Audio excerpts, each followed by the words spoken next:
Next In. Welcome to Next In. That was a soft opening. So I'm Taylor Duncan, joined by co-host Shane Schoen. You've met us a bunch of times, but we have a really, really special guest. Very, very excited, especially for us here in Nashville. Very, very big deal. We have Marcus Whitney on, and I don't think I could give a proper introduction in what Marcus has done for obviously his own career, but even the city of Nashville, from everything from the entrepreneurial side of it, healthcare, and even into the sporting and entertainment space. I'm going to let Marcus tell the people watching kind of, I want to know your background, because again, it goes in a lot of different directions. And for those who maybe aren't familiar with Marcus, the 7 people who left who don't know who Marcus is, Marcus, very, very, very influential here in Nashville and beyond. Really, really, thank you for joining us. This is just awesome that you're here. He's part owner of the soccer team or soccer club here in town, the MLS team, which just opened a new stadium. We're going to talk about that a little bit, and just a ton of very successful entrepreneurial ventures. So Marcus, give us your background. Sure. Yeah. Well, thanks to both of you for having me. Background. I moved to Nashville 21 years ago, and I've spent the majority of my career either in technology or venture capital. So the first half of my career was being a self-taught developer, and sort of building up a career through those ranks, building out web applications. I got really lucky in 2003 and was the 5th employee in a startup called Emma. It's an email marketing company, and became the head of technology and a partner there. Built up that platform and that team for 4 years. It's just a great experience. Learned a lot about the startup world. Left in 2007. That's when I started my entrepreneurial journey. Stopped coding and started like building businesses and stuff like that. And I guess today the 2 things that I still do in some capacity are I'm a co-founder and minority owner of Nashville Soccer Club. That really means I'm like a fan with equity. There's like a world-class team that runs that organization. I go to the games and I cheer, and I'm just like so amazed at what has happened, just like everybody else is. And then my real day job is I'm a fund manager at a healthcare venture capital platform that I started with my very good friend and business partner, Vic Gatto, called Jumpstart Health Investors. And we invest in early stage healthcare companies across the country. Very, very prolific from pre-seed, seed, and Series A. And so we've invested in over 150 companies in 8 years, and love doing that job. And outside of that, married, got two boys who are 23 and 21, and do a bunch of nonprofit stuff here in town. That's pretty much it, though. Yes, you do. Yes, you do. So again, really influential person here in Nashville with a lot of the entrepreneurial stuff. And then again, being part of the early stage team of Emma was a big part of your career. How did you get into this? I love the story of the self-taught developer, you teaching yourself how to develop. And you said that was, early 2000s, maybe late 90s. Yeah. So it was still kind of, I wouldn't say early internet, but roughly early internet from what we know now. How'd you get into that? Yeah, so it was not like super early internet, right? So it wasn't like Netscape, right? But it was dot-com boom. That was what it was. It was dot-com boom, Y2K, right? All that sort of stuff. And I dropped out of college. I was waiting tables. I had 1 kid, 1 on the way. Living here in Nashville, I was working 6.5 days in restaurants, 2 different restaurants, and for a period, not the entire time, but for like 2 months, we were living in an efficiency hotel. So, it's like, it's not rock bottom, but like, it ain't great. You know what I mean? And, it was a little bit of like back against the wall, like, okay, like you got to figure something out, right? You're either going to just sort of accept this as like, this is sort of the level, or you're going to figure something out. And so, it was the dot-com boom. So it was in the zeitgeist that there were companies that were raising a lot of money. And most importantly, like high school kids were getting jobs, making 6 figures, riding around in offices on skateboards. Like that was what was going on in the zeitgeist at that time. Okay. And that was all the permission I needed, right? To know, okay, here's a place where I can go get a job and I don't need a college degree. I just have to be competent in this thing.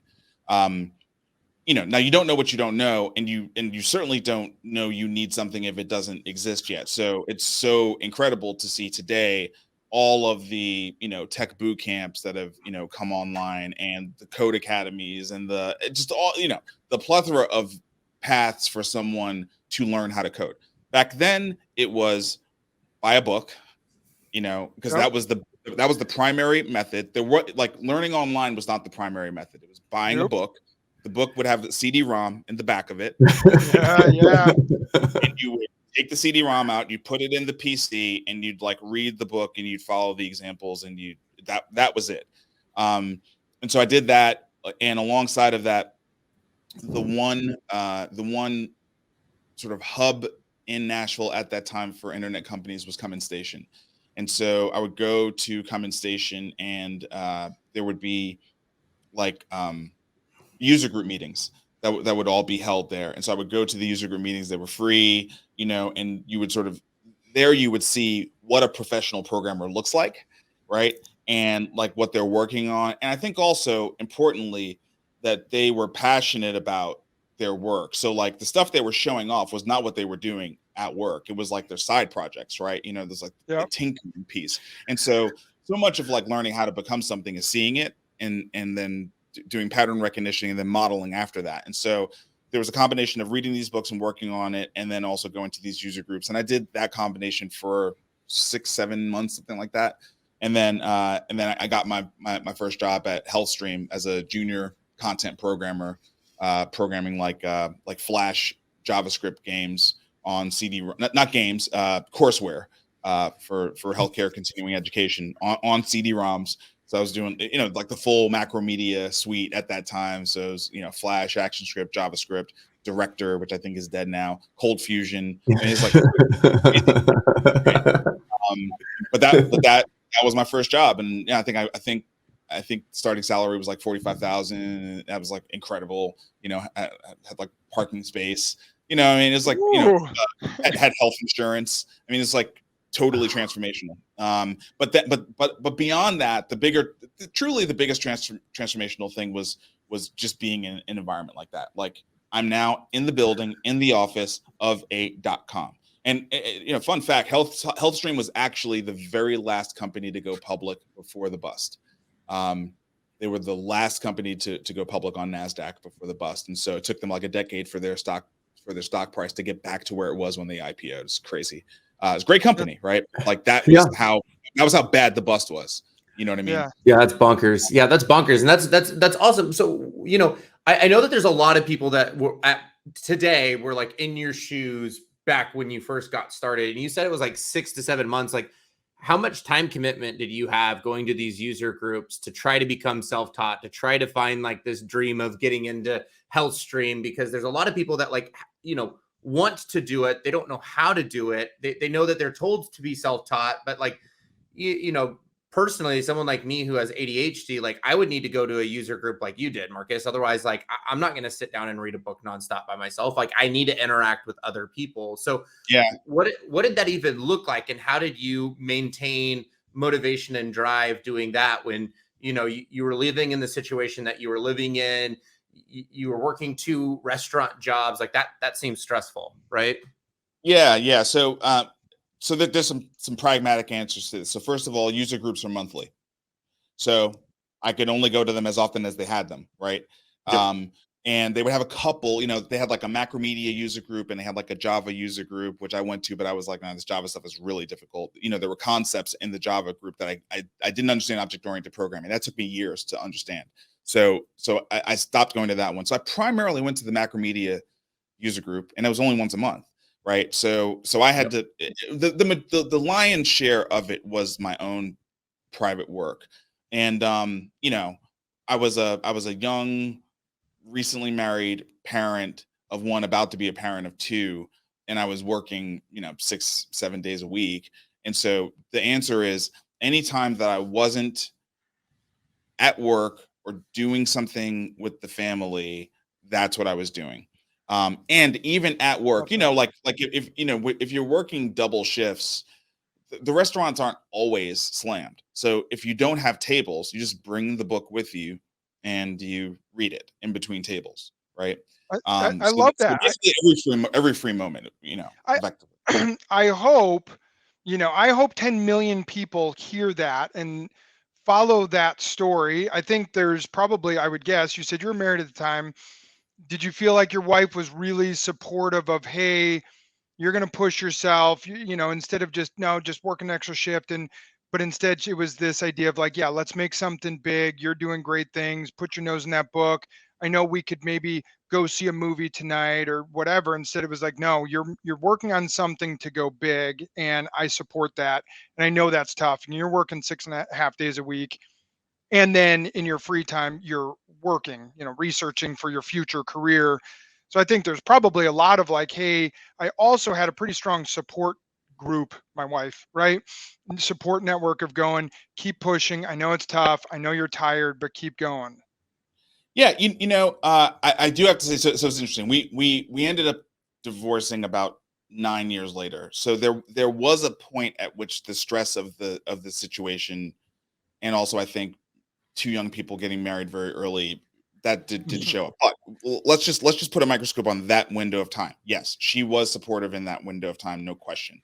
If we had to be fighting about that, that would have been really very, very Right, difficult. That would right. have And been so very. like, and so I look at like, because a lot of people might go, well, hey, Marcus got lucky, right? There's this luck of, well, he hit the .com boom and he had the right timing and he was the fifth person at Emma. That's true. I That can't, I can't, all that stuff is true. All that stuff is true.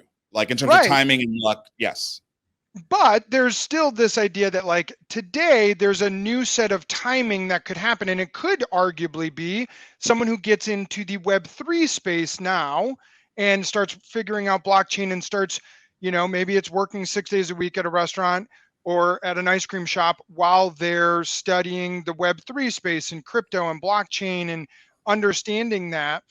But there were so many things as you took the initiative, and so you did some self-taught, self-study, self-guided stuff, but you also, like you said, found a way to be around people who were doing it just so Yeah. that you could see what it looked like. You can't do it's hard. A lot of people say, well, I'm just going to go job shadow so I can see it. Well, that's good, you need Yeah. that, but Yeah. you need the other part too, which is that internal initiative to just push yourself to go learn at 11 p.m. when you're tired and read your book. And then the other part of like, surround yourself by people that are going to push you and challenge you and support you through that.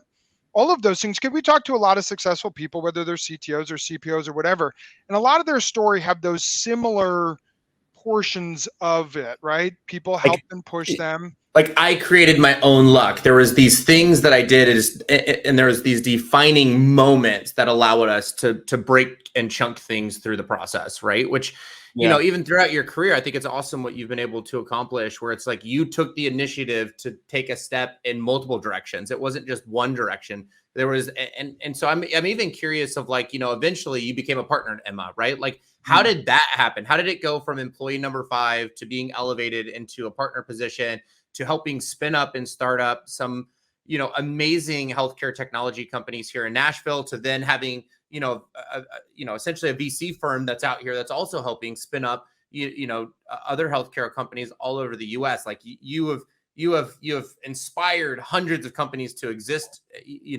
and I think it's incredible. So I'm curious, like, how did that shift start to happen? I mean, I kind of want to combine, you know, the point you made, Taylor, and the question you asked, Shane.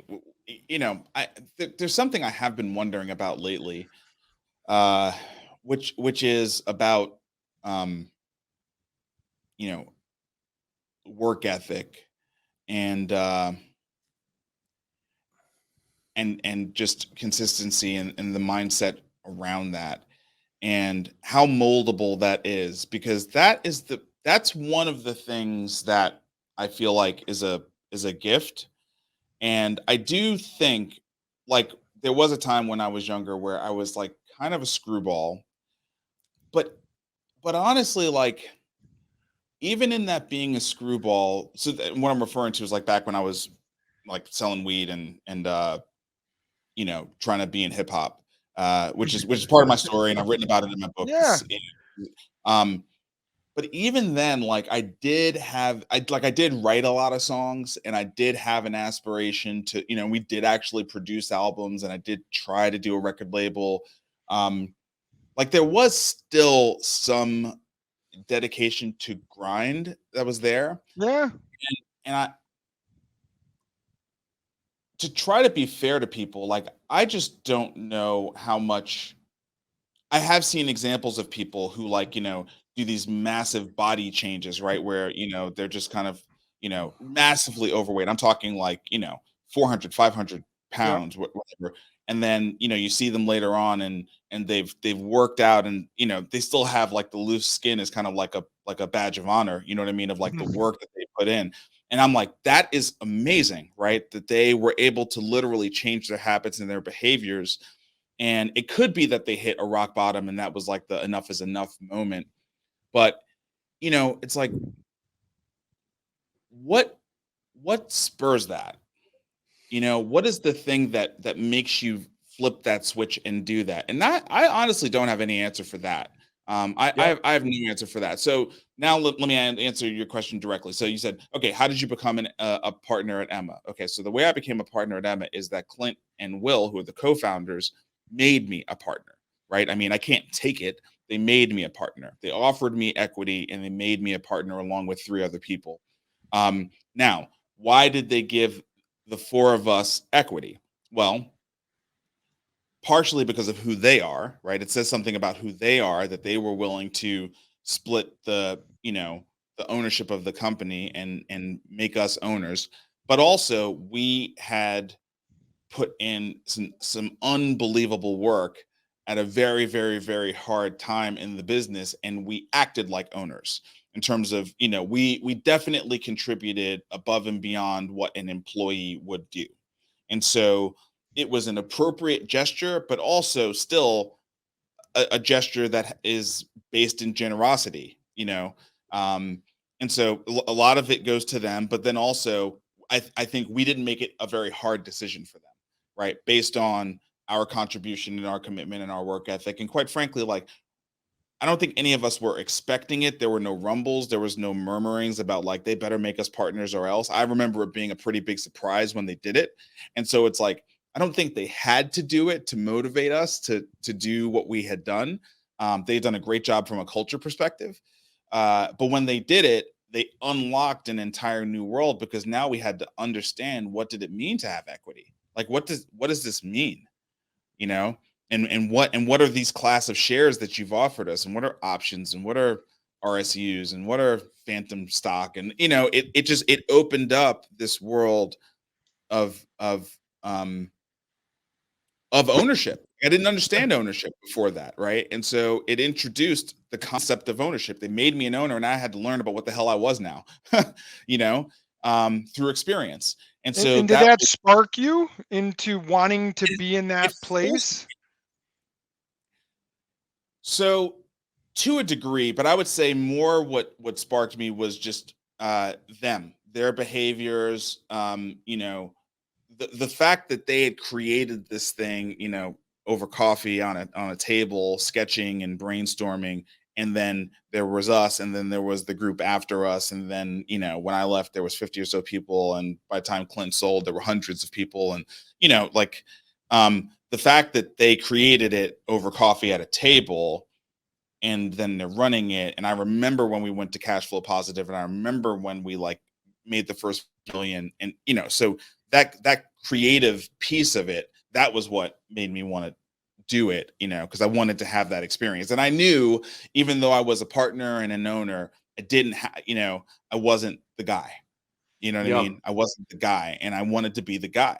Not for an ego reason, but like for the richness of the experience that I saw them having, and I was like, man, you know. Now there were also some frustrations that started happening, you know, that, you know, you could chalk up to my immaturity, or you could chalk up to there was just disagreements. I mean, this is life, right? You know, things fall apart.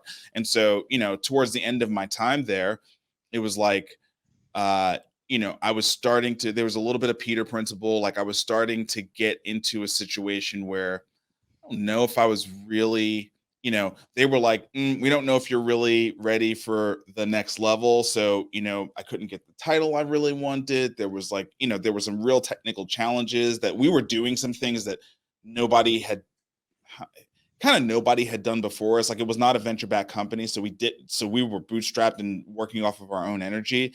And so, the things we had tried to do to scale, we were creating some technical challenges that like nobody had seen before. We wrote our own mailer. So we wrote our own high throughput mailer. So it was literally our own code. We didn't buy one. And, it was good until it wasn't, and so there was this moment of tension that, the reality was I kind of had to go, right? I kind of had to go for a million reasons. There were also things that were happening out in the market and the ecosystem. 2007 was a crazy time. South by Southwest. That was another big milestone in the technology world, right? I mean, I know a lot of people think about it from the global financial crisis, but for me, I think about it from the the total change of the guard in the technology space. Open source software, iPhone, cloud computing, like Techstars. It's like that's the beginning of a whole new era of technology. 2007, right? And so, I mean, I had to leave for that. For that and a bunch of internal reasons and a bunch of personal reasons, and then lo and behold, find out like my wife and I separate. It was kind of like head in the ground about that. So I mean, I'm rambling a little bit, but I guess the point I'm just trying to make is it's a journey. It's very, very difficult to take like my journey and try to replicate it, or yeah, it's very difficult to try to replicate it, and that goes for all of us, right? It's very, very difficult to replicate. But the thing, like, I just hope you called it a ramble. You talked for whatever 4 minutes there. I think a lot of people will miss. I think the most important statement you made in that whole thing was when you said that you left, and this is the part no one will hear. They'll think about, well, the company or '07 or the marketplace or whatever. They're going to miss the one thing you said that I would never miss, and I appreciate more than anything else you said, which was probably my immaturity. It's so often people would look at it and go, well, the company or the market or all of the external factors, and you said, well, yeah, you know what, I probably made a mistake. It was me. I came to it at a my immaturity probably played into it. By taking that personal responsibility allows you to go, how can I grow in this situation and learn from it? And I just don't think people do that all the time. And that goes back to everything you have said to how you've gotten here, which was, hey, I'm working. Even when you said I was selling weed and trying to make music, I would get there and I knew I had to produce a song. So I went and made a song. I just didn't have an idea. I actually put some work ethic behind it. Now, to your point, where does that come from? Are you born with that? Do you learn it? I don't know. I think we'd probably need to get a psychologist on here to help us with that. But that idea that like you take personal responsibility for every situation you're in, even though there are other external factors, you go, hey, my immaturity caused some of it. I learned from it. I grew. And now Sure. I went from killing it at Emma to now I'm running this VC, and we've backed 100+ companies in the healthcare space and allowed them to exist and allowed them to grow, and you learn from it. So I want to know from a VC standpoint, because you saw it from, hey, I was a partner. Now from the opposite side, where you're overlooking 150 of these companies start to grow, what would you say is like one or two things that you notice oftentimes founders, these roadblocks or bottlenecks that they create for themselves, whether it's partnership, mistakes, or it's market fit mistakes? Or do you find anything that you see pretty common in those seed or Series A companies that you're like, this is, if they, I look for companies that don't make this mistake?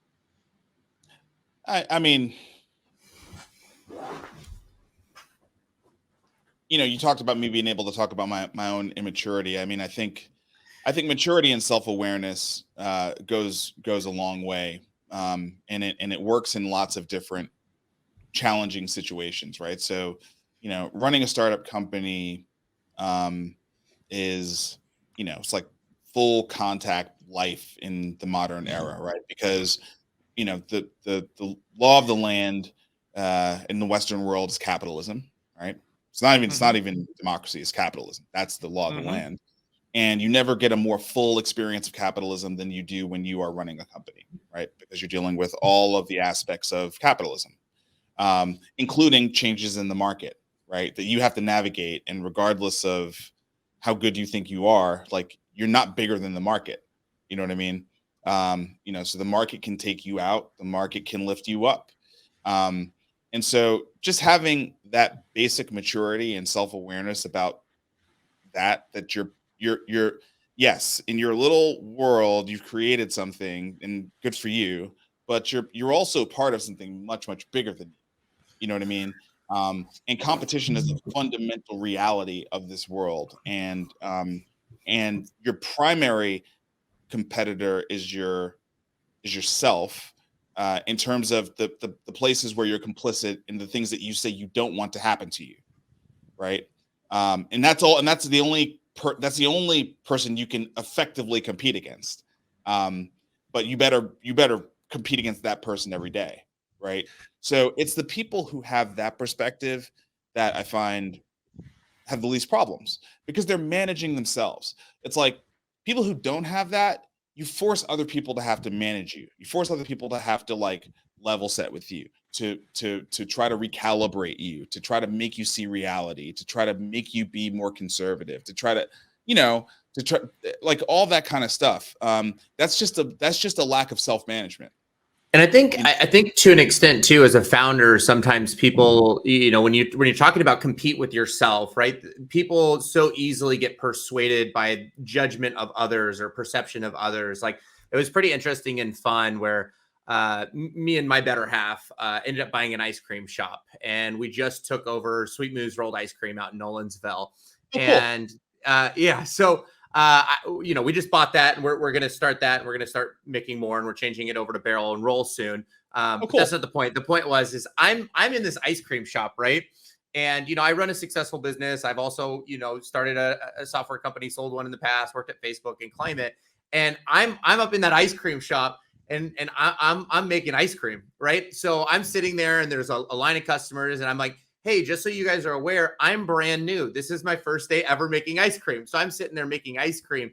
And I had this woman that was like, oh, honey, it's okay. Like, we all got to start somewhere, right? And I think when somebody goes, oh, honey, we all got to go start somewhere, I could have been like, oh, well, let me talk to you about all of my accomplishments. But no, right. Instead I was just like, yeah, and I'm going to be the best ice cream maker in the world. And like, that was my comment. I was just like, she's like, can I get a discount? And I was like, honestly, you're seeing Michael Jordan of, ice cream making.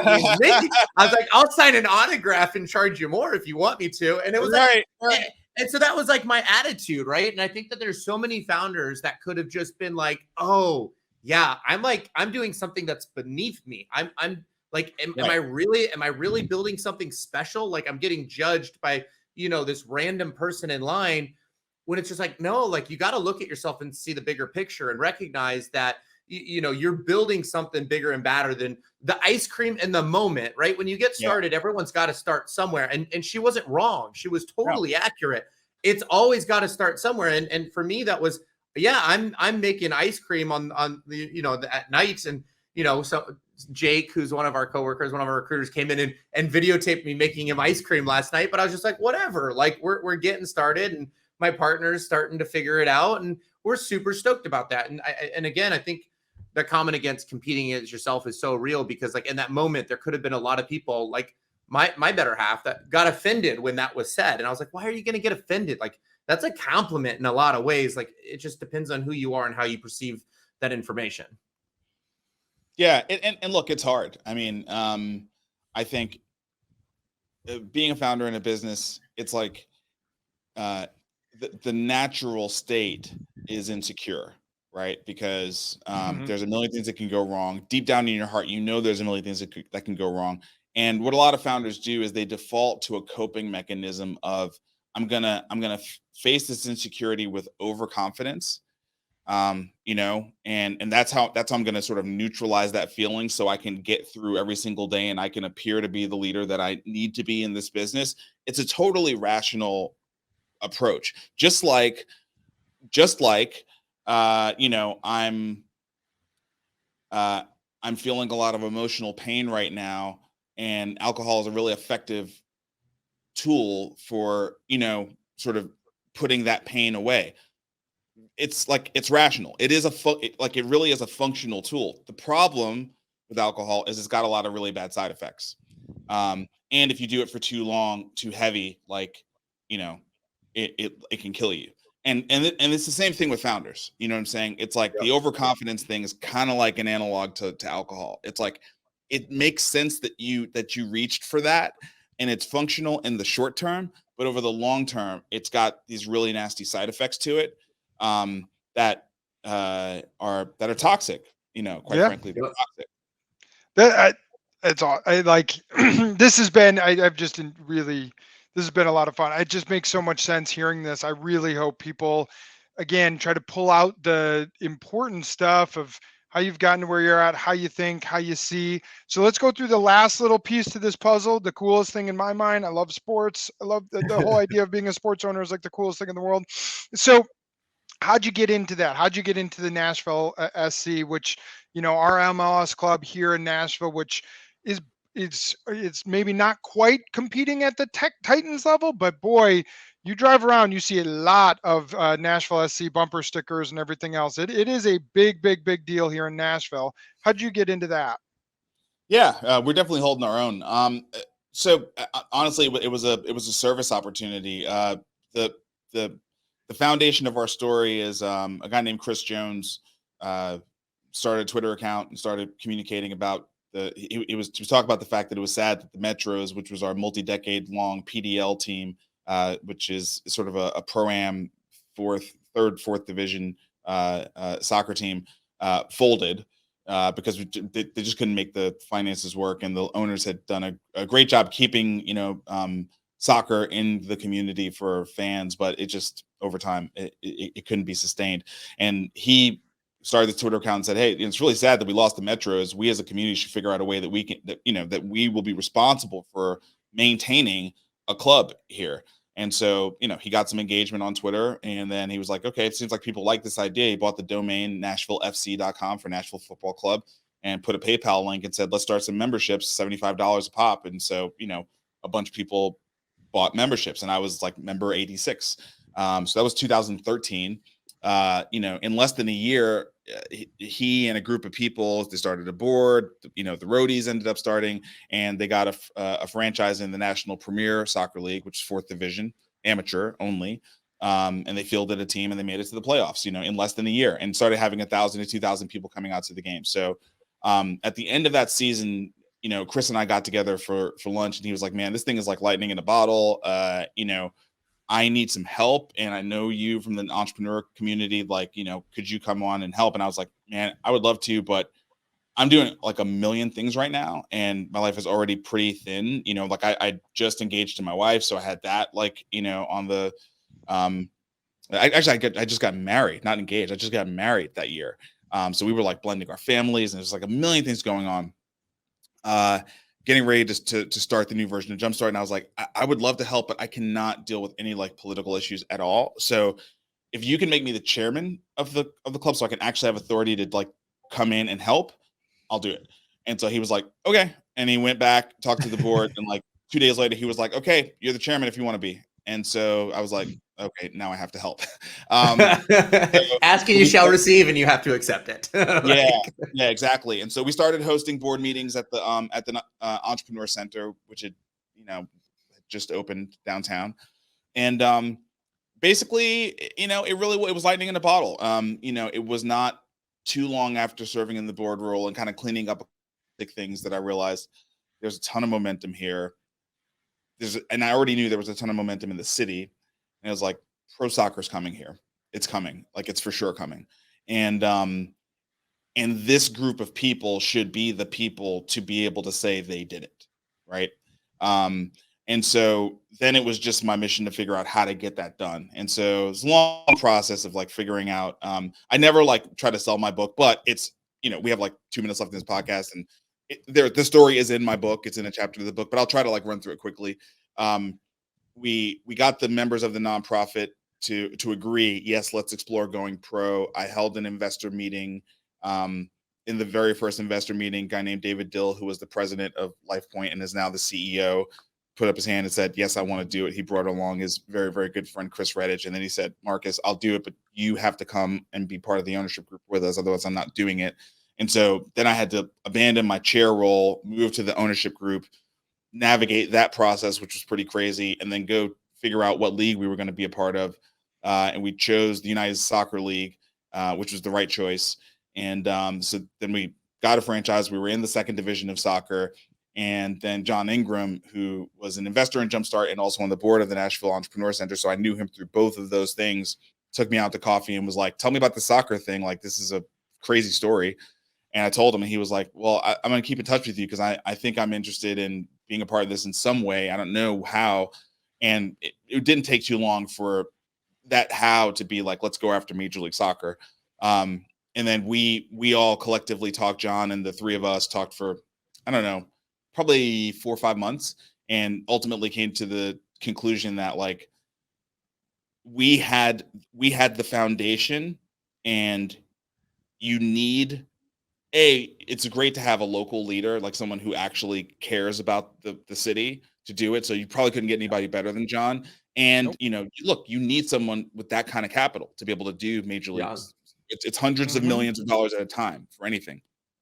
And so what we decided was to make it truly all in together. He would buy a majority ownership in our ownership group for the USL. Basically, in exchange, we didn't have Major League Soccer yet. In exchange, when if we got Major League Soccer, we would basically roll that entire ownership group into the Major League Soccer ownership group.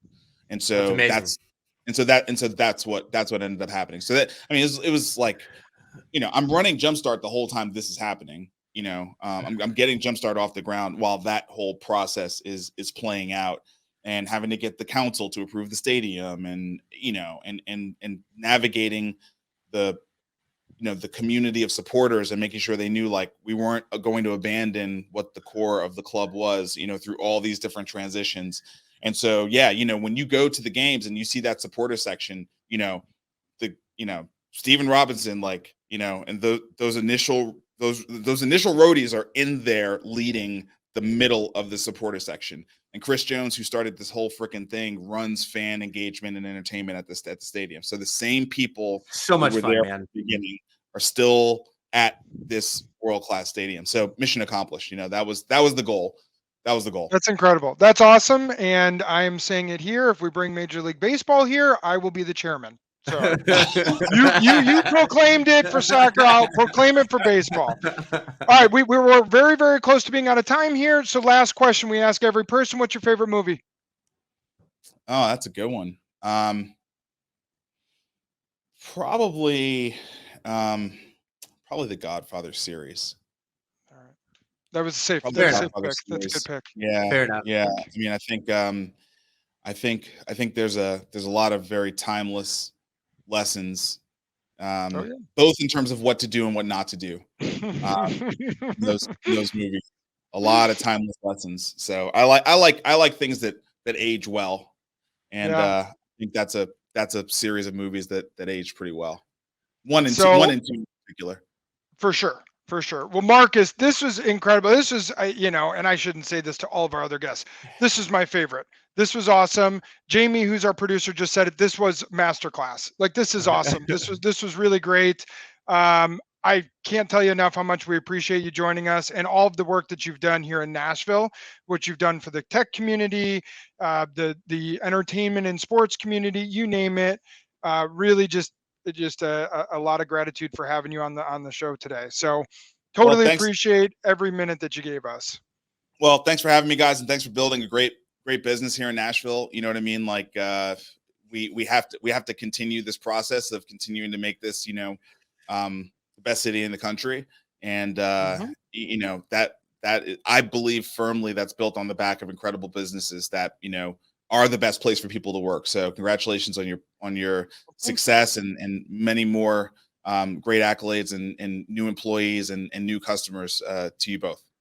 Yes. Well, thank you again, Marcus. We're hoping to double this year. So we got to double in size in the next 12 months. So Yes. Let's go. We're trying to do a similar thing over here in terms of assets under management. So knock on wood for both of us. All right. Well, let's rock and roll. Thank you again, Marcus. To everyone else, goodbye. Next in